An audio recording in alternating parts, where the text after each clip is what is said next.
한테크와 저가 주식 줍줍만으로 그걸 반복한다고 해서 경제적 자유를 이루기는 어렵더라고요. 그러면 실전에서 어떻게 해야 될까요? 저라면 여러분, 요즘 한테크에 관심 있는 분들이 많으신 것 같더라고요. 그래서 오늘은 한테크와 주식으로 부자가 될 수 있는지 팩트 체크 해보고요. 경제적 자유를 이루기 위해서 실제 우리가 어떤 액션 플랜을 가져야 현실적으로 부자가 될 수 있는지 저 나름의 솔루션을 말씀해 드리려고 합니다. 한테크, 주식, 부동산, 자산을 불리는데 뭐가 효과적인지 고민이 되고 좀 안정적으로 자산을 키워가고 싶은 분들에게 도움이 되는 내용일 거라고 생각해요. 그럼 시작해 볼까요?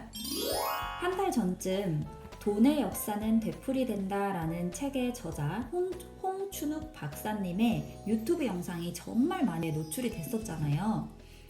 홍춘욱 박사님이 말씀하신 대로 2008년에서 지금 21년까지 총 5번의 기회가 있었고요.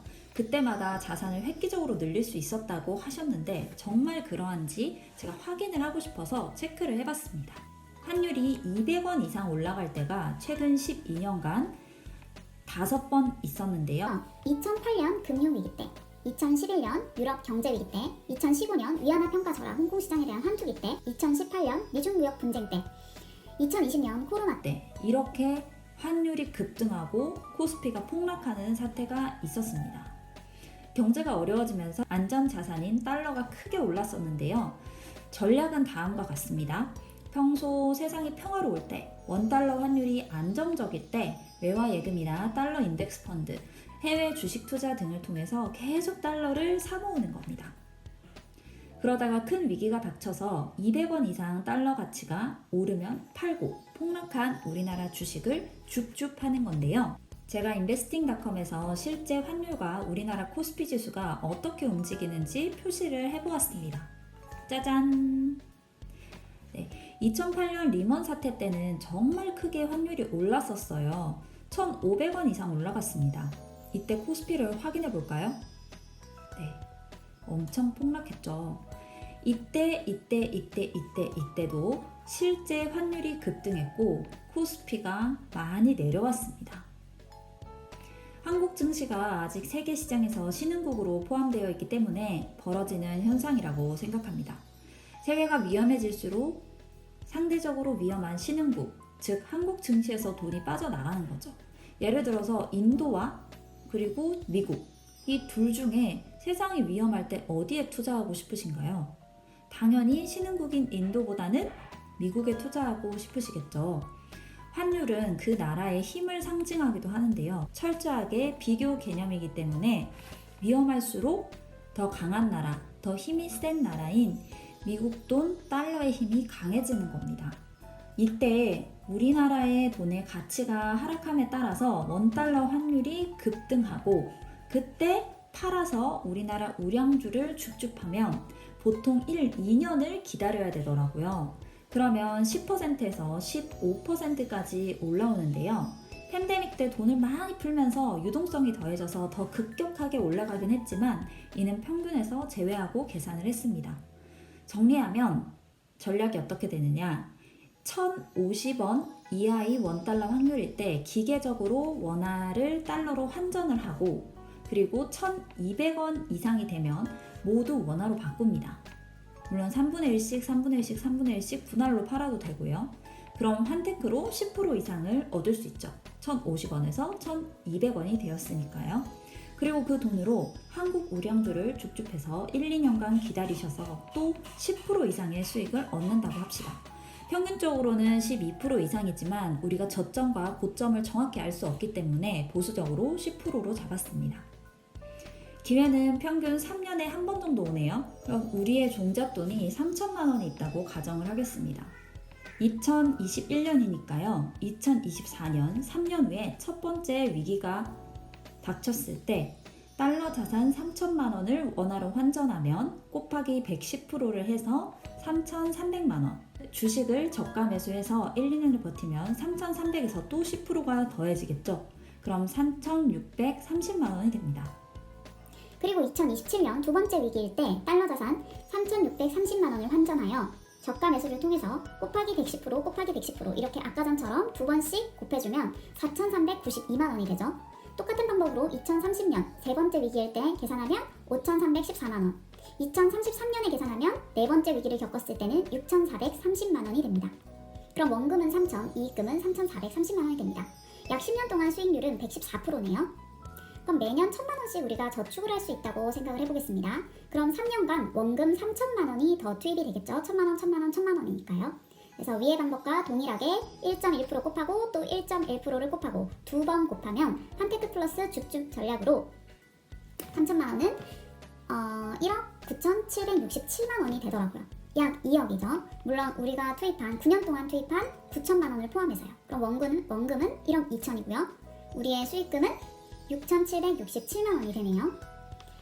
만약 부부의 연간 저축액이 2천만원이 된다면 또는 내 연간 저축액이 2천만원 정도라면 3년 동안 2천 해서 6천만원의 원금이 더 투입이 되게 됩니다. 똑같은 방법으로 계산해보면 3억 3,104만원이 됩니다. 연간 3천만원씩 모을 수 있는 부부가 원금을 계속 투입한다면 9년 후에는 4억 6,441만원이 되죠. 저희 주변에 주식 부자는 정말 보기 드물지만 부동산 부자는 간간히 보이는 이유가 여기에 있다고 생각이 되는데요. 저희같이 평범한 사람이 신용이나 다른 대출로 주식을 하는 경우는 별로 없죠.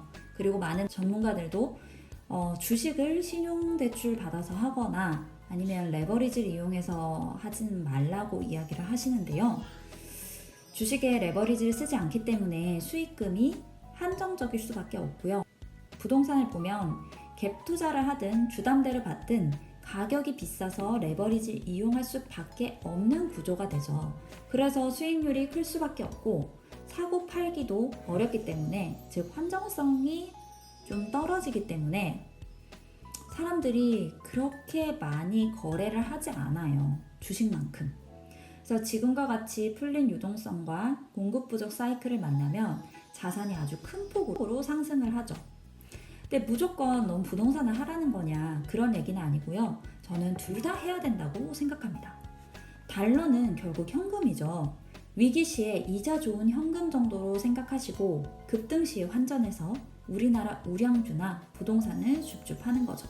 이때 홍춘욱 박사님께서도 위기가 왔을 때 현금 보유를 하면서 주식이 떨어졌다면 주식을, 부동산이 그때 미분양 속출하고 경매 낙찰률이 서울인데도 80%가 깨지고 이럴 때라면 부동산을 줍줍해서 조용히 기다리면 자산을 불릴 수 있다고 하셨습니다.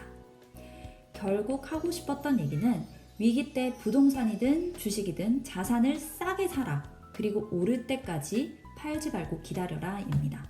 위에서도 살펴봤듯이 종잣돈이 아주 많지 않은 이상은 한테크와 저가 주식 줍줍만으로 그걸 반복한다고 해서 경제적 자유를 이루기는 어렵더라고요. 그러면 실전에서 어떻게 해야 될까요? 저라면 부동산 7 그리고 달러 자산 3 정도로 가져가면서 현금 비중 3을 한테크 및 저가 매수식으로 키워나가고 나머지 7은 부동산에 투자해서 레버리지 효과를 누릴 것 같습니다. 부동산에 몰빵하면 현금을 보유하고 있을 때의 기회를 놓칠 수 있죠. 저도 그런 적이 있었는데요. 올해 5월쯤에 테슬라 가격이 $550 정도까지 조정이 됐을 때가 있었어요. 테슬라 관심 있으신 분들은 기억하고 계실 겁니다. 저는 계속 주가를 보고 있었기 때문에 확실히 저가 매수 타이밍인 걸 알았어요. 너무너무 사고 싶더라고요. 큰 돈이 있으면은 좀 넣고 싶을 정도로. 근데 7월에 제가 잔금해야 될 부동산이 있었습니다. 그래서 꾹 참았는데 그 뒤에 2배 넘게 오르더라고요. 지금 천슬라 같죠? 아무튼 다시 돌아가서 이렇게 자산 가격이 싸지 않을 때 현금을 모으면서 기회를 기다리는 동안 우리가 해야 될 게 있죠. 네, 우량 자산을 판별하는 눈을 키우는 공부를 하셔야겠습니다. 입지 대비해서 저평가된 부동산을 찾는 법, 경매 낙찰받는 방법, 좋은 주식을 찾는 법. 이 공부가 되어 있어야만이 우리가 기회를 맞았을 때 더 수익을 극대화시킬 수 있을 거라고 생각을 해요. 요즘은 감사하게도 정말 좋은 책들과 강의가 많잖아요. 마음만 있으면 공부할 수 있으니까 조용히 기회를 노려봐야겠습니다. 그럼 어떤 강의 들어야 되냐, 어떤 책 읽어야 되냐 하시는 분들은 제가 링크를 위에 카드를 띄워드릴 테니까 이 영상을 보시면 도움이 많이 되실 겁니다. 오늘은 저처럼 환테크에 관심이 있으신 분, 자산을 불리는데 주식, 부동산 중 어떤 게 효과적일까 고민인 분들을 위해서 영상을 찍어봤습니다. 사실 나는 코인으로 100배 불려서 빠른 부자가 되고 싶다, 벼락 부자가 되고 싶다, 이런 분들께는 도움이 안 되는 영상이었을 수 있어요. 그런데 저는 정말 행복한 부자는 내면이 단단해지고 시간이 갈수록 점점점 내 실력대로 불어나는 그 자산을 가졌을 때 정말 행복한 부자가 된다고 생각하거든요. 여러분들이 부동산 7, 현금 3 비중으로 가져가면서 나는 50대쯤에는 한 50억을 가지고 싶다 라고 생각을 하신 분들이라면 내 실력을 쌓으면서 기회를 노렸을 때 반드시 이루어질 수 있는 전략이라는 생각이 듭니다.